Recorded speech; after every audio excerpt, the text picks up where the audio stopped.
একটা ইসলামী সভা চলছে। এই কিছুদিন আগেও কিন্তু একটা সভা করার সুযোগ ছিল।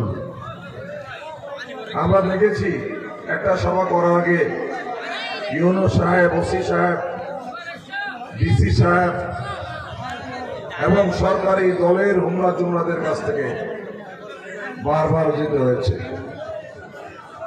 আমরা আজকের দিনে মহান আল্লাহ তাআলার কাছে শুকরিয়া জানাই যে আল্লাহ আমাদেরকে তৌফিক দিয়েছেন এই ধরনের ইসলামিক সভা অনুষ্ঠিত করার জন্য।